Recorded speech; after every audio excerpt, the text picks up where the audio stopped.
Assalamualaikum semuanya. Pada video ini kita akan menggali lebih dalam mengenai penyakit apendisitis dan peritonitis. Apendisitis adalah kondisi terjadinya peradangan pada lapisan mukosa dari appendix vermiformis atau usus buntu yang kemudian dapat menyebar ke bagian lainnya dari appendix. Gejala awal apendisitis dapat bervariasi, seperti demam, perut terasa kembung, mual dan muntah, nyeri perut yang biasanya dimulai di sekitar pusar, kemudian berpindah ke sisi kanan bawah, diare atau konstipasi, dan kehilangan nafsu makan. Sekarang mari kita telusuri lebih dalam apa yang dapat menyebabkan penyakit ini. Apendisitis biasanya terjadi karena adanya penyumbatan appendix, dan beberapa faktor yang menyebabkan penyumbatan ini adalah yang pertama fekalit, yaitu akumulasi tinja yang keras dan padat. Kemudian adanya infeksi parasit seperti cacing kremi yang dapat hidup dan berkembang biak di usus besar dan rektum manusia, atau penyumbatan oleh benda asing seperti biji-bijian atau serpihan makanan yang tertelan, tumor ganas maupun jinak di dalam rongga perut juga dapat menyebabkan penyumbatan appendix. Dan yang terakhir, pada beberapa kasus, jaringan limfoid di dalam appendix dapat menjadi hiperplastik atau tumbuh secara berlebihan dan menyebabkan penyumbatan. Tahap pertama terjadinya apendisitis adalah penyumbatan appendix yang sering disebabkan oleh fekalit atau faktor lainnya sehingga menghentikan aliran lendir normal dari appendix.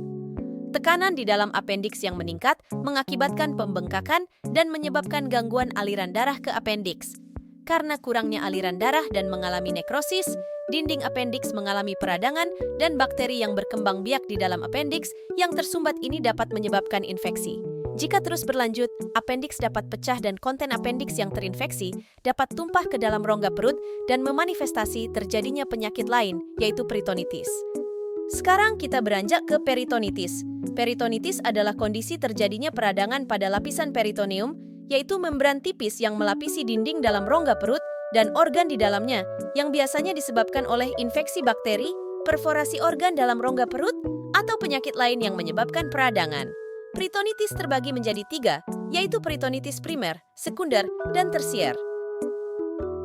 Peritonitis primer atau spontan terjadi ketika infeksi berasal dari dalam peritoneum itu sendiri dan tidak ada fokus penyakit yang jelas yang dapat dinyatakan sebagai penyebab infeksi.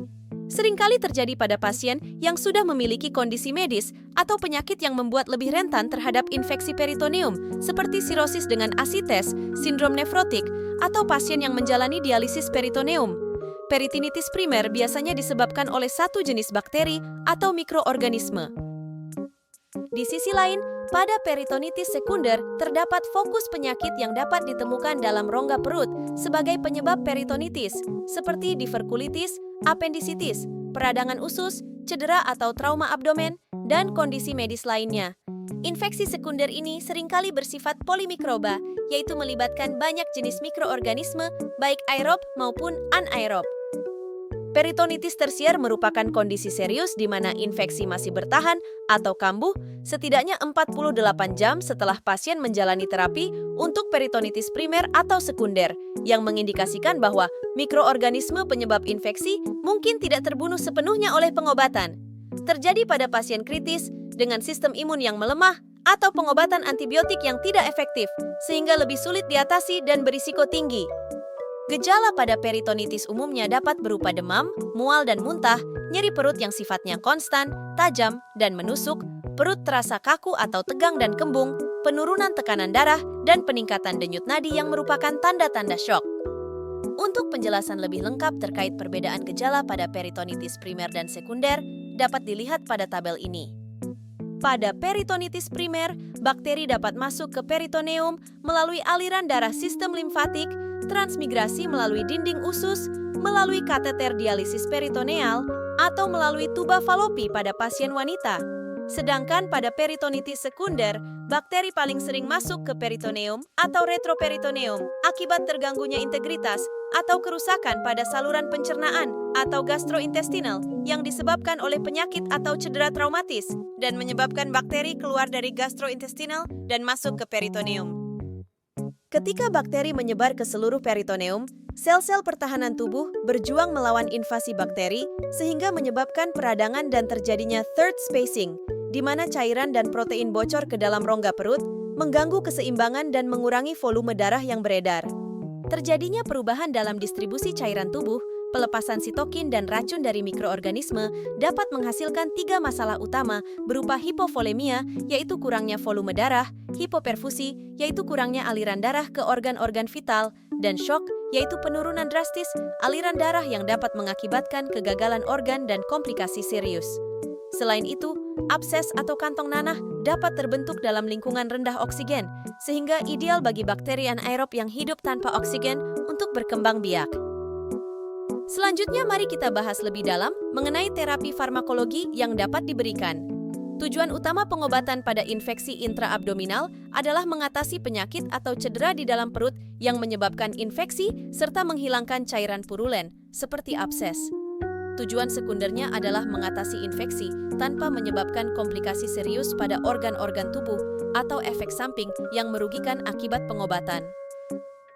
Strategi terapi untuk apendisitis dan peritonitis ditujukan untuk mengatasi infeksi intraabdominal dan memulihkan kesehatan pasien. Pada apendisitis, strategi terapinya yaitu pembedahan atau pemberian terapi awal dengan antibiotik. Sedangkan pada peritonitis, strateginya berupa kontrol bedah dan drainase cepat, resusitasi hemodinamik dan dukungan fungsi vital, dan terapi antimikroba yang sesuai. Terapi antibiotik untuk infeksi intraabdominal dapat dibedakan berdasarkan tingkat keparahan infeksinya. Untuk infeksi ringan, dapat diberikan cefoxitin, moxifloxacin, atau ertapenem. Sedangkan pada infeksi parah, dapat diberikan piperacillin tazobactam, imipenem silastatin, meropenem, atau doripenem. Selain itu, juga dapat diberikan terapi kombinasi seperti yang tertera pada tabel.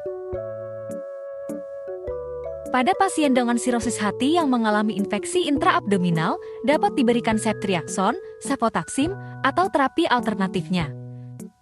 Pada pasien yang menjalani dialisis peritoneal, dapat diberikan antibiotik sesuai spesies bakteri yang menginfeksi. Dan pada pasien dengan abses secara general atau abses liver, dapat diberikan cephalosporin generasi 3 atau 4 yang dikombinasi dengan metronidazole atau piperacillin tazobactam. Berikut ini adalah hal-hal yang harus diperhatikan pada terapi obat untuk infeksi intraabdominal. Lama terapi tergantung pada jenis infeksi dan respon pasien, tetapi biasanya berlangsung selama 4-7 hari. Terapi antimikroba umumnya harus dilanjutkan selama 14-21 hari untuk memastikan eradikasi infeksi dan mencegah kekambuhan. Pasien yang pulih dari episode SBP atau peritonitis primer dan pasien dengan low protein asites dengan minimal 1 faktor risiko sebaiknya menerima profilaksis jangka panjang dengan ciprofloxacin harian atau cotrimoxazole untuk mencegah kekambuhan. Selain itu, profilaksis antibiotik jangka pendek selama 7 hari sebaiknya digunakan untuk mencegah SBP pada pasien sirosis dengan pendarahan saluran cerna. Nah, selain terapi dengan pengobatan yaitu farmakologi, ada pula terapi non-farmakologi yang dapat diberikan kepada pasien apendisitis dan peritonitis. Pada pasien apendisitis, terapi non-farmakologi yang dapat diberikan adalah apendektomi, yang merupakan terapi utama untuk apendisitis. Apendektomi melibatkan pengangkatan apendiks yang meradang untuk menghilangkan sumber infeksi. Yang kedua ada diet dan istirahat. Setelah operasi, pasien disarankan untuk beristirahat dan mengikuti diet khusus untuk memulihkan fungsi ususnya. Ada pula terapi non-farmakologi yang dapat diberikan pada pasien peritonitis. Peritonitis sekunder diobati dengan pendekatan bedah yang disebut source control, yaitu tindakan bedah laparotomi abdominal untuk memperbaiki penyebab peritonitis.